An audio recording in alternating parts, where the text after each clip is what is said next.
The iPhone Air represents the first major shakeup to the iPhone family in years. The Air replaces the iPhone 16 Plus in Apple's lineup, but it really stands on its own as a completely new device. In fact, the iPhone Air really feels like a blueprint for the future as Apple nears the 20th anniversary of the original iPhone. Measuring 5.6mm, the iPhone Air is the thinnest phone in the world that's not a foldable, and yet it feels very sturdy thanks to its titanium frame. I have literally tried to bend and break this handset and it stayed intact. The Air doesn't skimp on performance either, packing an A19 Pro chip for playing demanding games and taking advantage of Apple intelligence. So what's the catch with this super slim Air? There's only a single camera, and while the battery life is pretty solid for something this size, you get less endurance versus the iPhone 17 Pro models. But it might still be the best phone for you, depending on what you are looking for. Here is the pros and cons in my full iPhone Air review. The iPhone Air starts at $1,000 for 256GB of storage. That's $100 more than the iPhone 16 Plus, but Apple is betting that you will be willing to pay a premium for a phone that's this slim and portable. There is just one problem. The iPhone 17 Pro starts at $1,099, which is just $100 more for a phone with triple cameras, a bigger battery, and an A19 Pro chip with an extra GPU core and vapor chamber cooling for better sustained performance. So you should really think about whether this stunning design is worth it. The iPhone Air has a release date of September 19.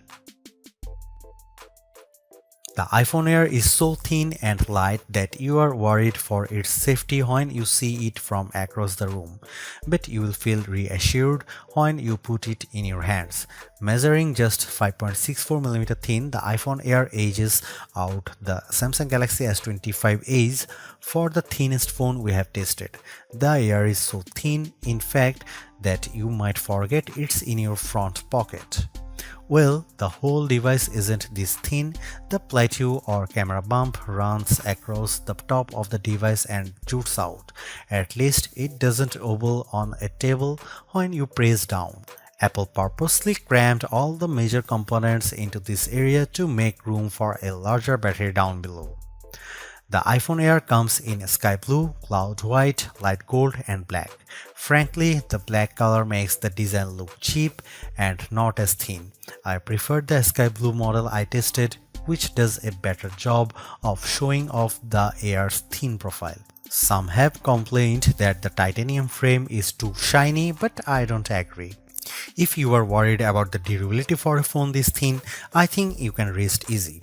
I saw a demo that simulated a band with 130 pounds of force and the iPhone Air shrugged it off. To further fortify the iPhone Air, Apple equipped the phone with a Ceramic Shield 2 display with 3x the scratch resistance of the previous technology and the Ceramic Shield back that's 4x more crack resistant than glass. It is worth noting that the iPhone Air has a single speaker integrated into the earpieces compared to dual speakers for the iPhone 17 and 17 Pro series. During my testing, the Air's speakers got plenty loud when listening to Apple Music, but it did sound tiny at max volume. Some have shared in our YouTube interview with Apple on the iPhone Air that they wish that this phone came in a mini size. I say there is no need, you get the best of both worlds with this device, a large 6.5-inch display in a very pocket-friendly size. And it's a pretty damn good ProMotion screen too, with a rated maximum outdoor brightness of 3000 nits, a 1 to 120Hz refresh rate, and anti-reflection tech built in. Outdoors, I put the iPhone Air up against the Galaxy S25 Edge, playing the same Begonia trailer, and Emma's tone looked brighter, plus there was less glare. The iPhone Air didn't perform quite well as in our lab testing, covering less of the DCI-P3 color space and turning in a slightly worse Delta E accuracy score. The iPhone Air features a single 48 megapixel fusion camera with 2x optical quality zoom. No telephoto, no ultra-wide, but it is a pretty strong performer based on my testing. Just don't expect much more from the 10x digital zoom. The iPhone Air does bring some cool new camera features to the table that are also available on the iPhone 17, 17 Pro and 17 Pro Max. This includes an 18 megapixel center stage front camera that leverages a square sensor to let you shoot landscape selfies without having to flip the phone in your hand. Here are some camera samples of the new iPhone Air.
Packing an A19 Pro chip, the iPhone Air promises Pro-like performance in a very skinny frame.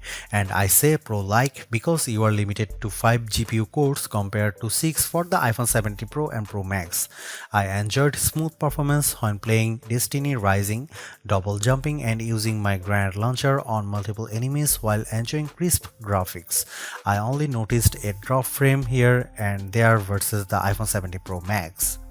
Speaking of twice, the iPhone Air having one less GPU core does impact benchmark scores. It reached 29.5 FPS in the demanding 3D Mark Solar Bay Unlimited graphics test compared to 46.6 FPS for the iPhone 17 Pro Max. The Galaxy S25 Edge also turned in a higher frame rate. On Geekbench, which measures overall performance, the iPhone Air beats the Galaxy S25 Edge and it finished our video transcoding test 20 seconds faster. How about sustained performance? To test that, we used the 3D Mark Wildlife Extreme Stress Test, which simulates gaming for about 20 minutes. We ran it once and recorded the result, then did a second run right after that to really stress test these phones. The iPhone Air performed quite well, with stability score that beat the Galaxy S25 Edge by a fair margin in both rounds. More surprisingly, the iPhone Air turned in cooler temperatures than the Pro Max when we measured the back of the phones using the laser thermometer in 5 locations and averaged the result, though the S25 Edge was even cooler. Here's the big questions on everyone's mind. How good or bad is the iPhone Air's battery life? Apple claims all the battery life, but we decided to put that to the test in a couple of ways. First up was our battery test, which surfs the web over 5G at 150 nits of screen brightness. The iPhone Air turned in a decent 12 hours. That's nearly a half hour better than the Galaxy S25 Ultra, and the regular iPhone 17 lasted 45 minutes longer. However, the iPhone 17 Pro Max lasted over 5 hours longer than the iPhone Air, so if you really care about endurance, the choice is clear. I also compared the iPhone Air's battery life versus other phones when streaming the same YouTube video over Wi-Fi for 5 hours at 50% screen brightness. The iPhone Air was down to 81%, which is better than the Galaxy S25 Edge's 67%. Note that Apple sells a $99 MagSafe Battery Pack for the iPhone Air that's designed to deliver 65% more power. The iPhone Air puts most of its components in the plateau towards to the top of the device, and this is the area that got fairly warm during my testing. For example, after playing Asphalt Legends for 10 minutes, I measured this area and it got as hot as 106 and 109 degrees. Playing the same game on the iPhone 17 Pro Max, the temperature was in the 96-degree range. When performing other tasks, the iPhone Air mostly kept it cool, so your results will depend on the apps you are using. I am torn about the iPhone Air as its remarkable piece of engineering. This design is amazingly thin and light, and Apple deserves serious credit for making it so durable. It feels so strong, I don't think I would bother with a case. I also like how well the iPhone Air performs. No, it doesn't have the graphics might or sustained performance of the iPhone 17 Pro or Pro Max, but it's faster than the Galaxy S25 Edge and remains fairly cool under pressure, and it offers better sustained performance than Samsung's slim phone. However, I don't like the shoppers have to give up both an ultra-wide lens and telephoto zoom with the iPhone Air. At least Samsung gives you an ultra-wide camera that enables macro photography, but the iPhone Air's main 48 megapixel camera is very good overall.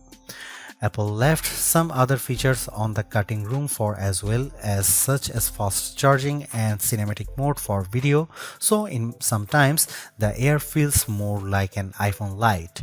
Overall, I think the iPhone Air is worth buying for those who want a super slim phone that's very easy to carry, that doesn't sacrifice too much on performance, but you will have to live with some trade-offs if you want something this compact.